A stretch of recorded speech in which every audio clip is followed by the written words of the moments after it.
Good YouTube.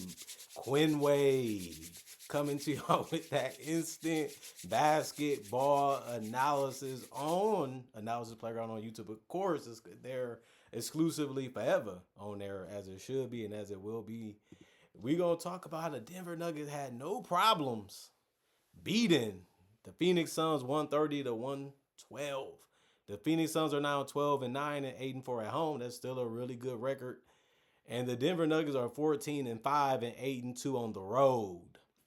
Denver won the first quarter 30-25. Phoenix won the second quarter 35-33. Yes, they was competing with them. Yes, they was scoring on them. And then the third quarter was won by Denver 33-25. And the fourth quarter was won 34-27 by Denver. They was a superior team and they was able to win this one. Wasn't that difficult. They just had to slow it down a little bit and just get ready to knock down their shots and be prepared. They was rushing, they was forcing some stuff every once in a while, and they allowed Phoenix to hang around and stay in it, but eventually they put them away and blew them out. Cameron Johnson, 35 minutes, 15 points. He still hasn't settled down enough. It seems like he's still trying to prove that they made the right decision, and I feel like it's been affecting his play because a lot of the shots he's taking are high percentage. It just seems like he's not all the way in it mentally just yet, but he's playing better, he's doing better, and you just expect it to work out as most of us did. 5 of 9 from the field, 3 of 6 from 3, 2 of 2 from the free throw line, 4 rebounds, 4 assists, 3 turnovers, 1 block, 2 personal fouls, a plus 11 and plus minus. Spencer Jones was another guy. He just filled in the role of being open and take the shot and try to make it as much as you can. 27 minutes, 16 points, 6 of 10 from the field, 4 of 6 from 3, 9 rebounds, 1 assist, 1 turnover, 1 block, 4 offensive rebounds, 4 personal fouls, and a plus 9 and plus minus. Nikola Jokic, 31 minutes, 26 points. He had the most points on the team. He went 7 for 7 from the field, 2 of 2 from 3, and 10 of 11 from the free throw line. A double-double because he had 10 assists, but again, he missed the triple-double because he had 9 rebounds, 5 turnovers, 3 offensive rebounds, 1 personal foul, and a plus 16 and plus minus. He did come in with some turnovers, like I said, but he didn't take a lot of shots in this game either because he really was just using the contact to his advantage and just going to the free throw line and having an easy night there. But like I said, he also didn't get in any foul trouble because he only had 1 personal foul. That's something that you want to continue to see from him. Jamal Murray was just taking a whole lot of shots, and they all was random in this one. 37 minutes, 24 points, 8 of 18 from the field. He went 5 of 10 from 3. Some was open, some was contested. He'll live with it. He's confident in his shot. He can shoot. 3 of 3 from the free throw line, 3 rebounds, 4 assists, 5 turnovers, 1 steal, 2 personal fouls, and a plus 16 and plus minus. We're going to see, since the Denver Nuggets is having a lot of success and Jamal Murray has been their second best player, if he gets rewarded with being an all-star. He's been playing really good so far this season. Peyton Watson did the same thing Spencer Jones and Cameron Johnson did, and that just hit the open shot. 28 minutes, 11 points, 3 of 4 from the field, 1 of 1 from 3, 4 of 4 from the free throw line, 5 rebounds, 3 assists, 1 offensive rebound, 2 personal fouls, and a plus 17 and plus minus. All starters did get in double figures, and that's a beautiful thing to see. Hunter Tyson's 1 minute, 1 rebound, 1 assist, 1 personal foul, a plus 3 and plus minus. Zeke Naji, 8 minutes, 2 points, 1 of 1 from the field, 1 block, 1 minus 1 and plus minus for him. Jonas Valanciunas, 15 minutes, 9 points, 4 of 6 from the field, 1 of 1 from the free throw line, 3 rebounds, 3 assists, 1 turnover, 1 block, 1 offensive rebound, 3 personal foul, a minus 1 and plus minus. Tim Hardaway Jr., 27 minutes, 23 points, 4 of 18 from the field, 7 of 11 from the three-point line, 3 rebounds, 2 personal fouls, and a plus 10 and plus minus. They didn't get a crazy amount of scoring from their bench because all of them didn't really play that much, and they didn't really have opportunities to do that much. But Jonas did a good job in the minutes that he got, and so did Tim Hardaway Jr. I mean, 27 minutes for him, tied for the most off the bench, 23 points, 8 of 14. Like I said, that was just really good. But it was the 7 of 11 that I just love from him in this game. He's there to provide spot shooting and spot scoring, just like Cameron Johnson, Spencer Jones, and Peyton Watson. He doesn't really have to do any shot creation. He just has to knock down the open shot. Bruce Brown, on the other hand, he didn't want to do that. He wanted to work a little bit more to get a shot. 27 minutes, 4 points, 2 of 6 from the field, 0 of 1 from 3, 2 rebounds, 10 assists, 1 turnover, 1 steal, 1 block, 1 offensive rebound, 3 personal fouls, and a +4 and plus minus.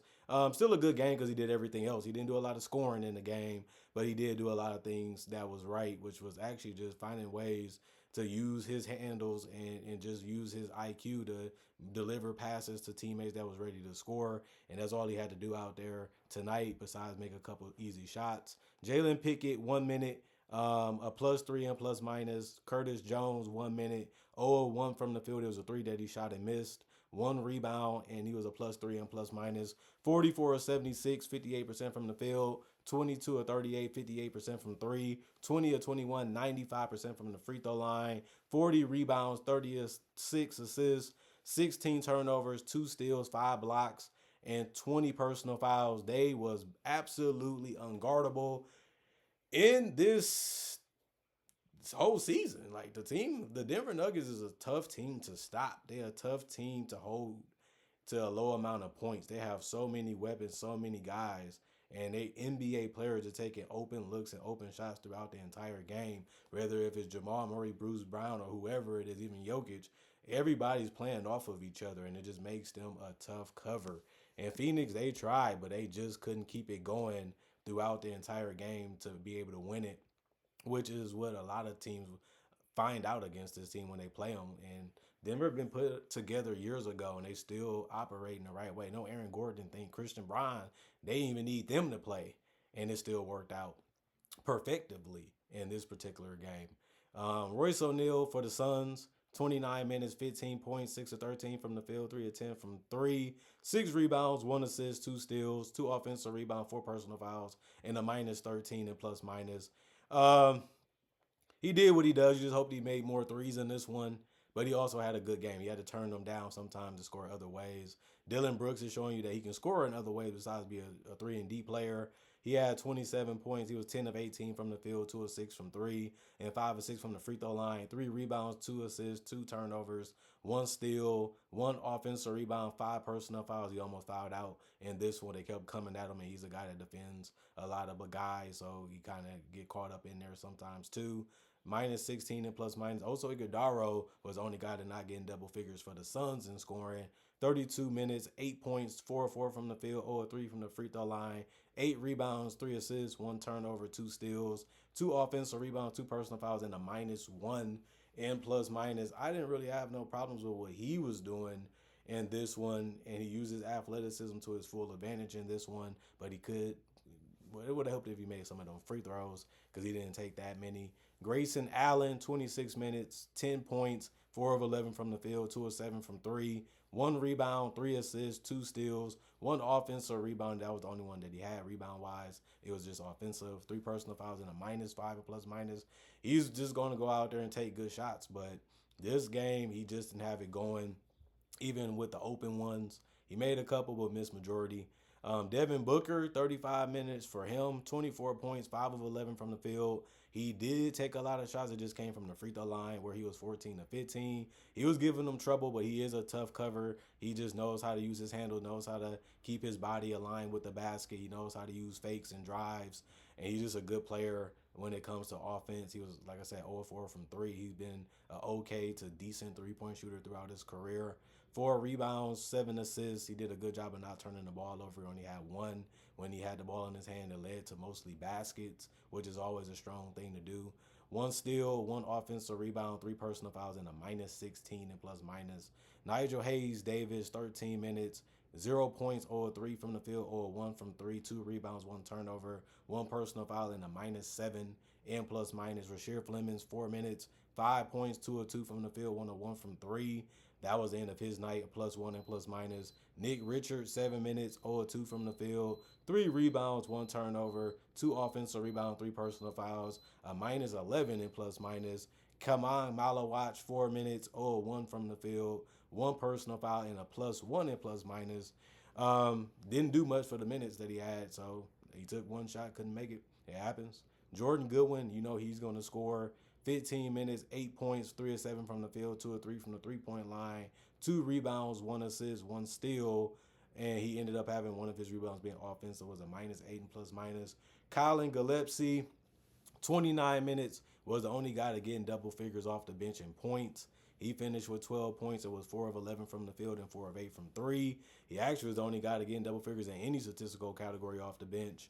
He also had 2 assists, 1 turnover, 1 steal, 1 block, and was a minus 23 and plus minus. Didn't really have a problem with him in this one. The 3-point shots was there. He knocked them down, half of them. You gotta love him for that.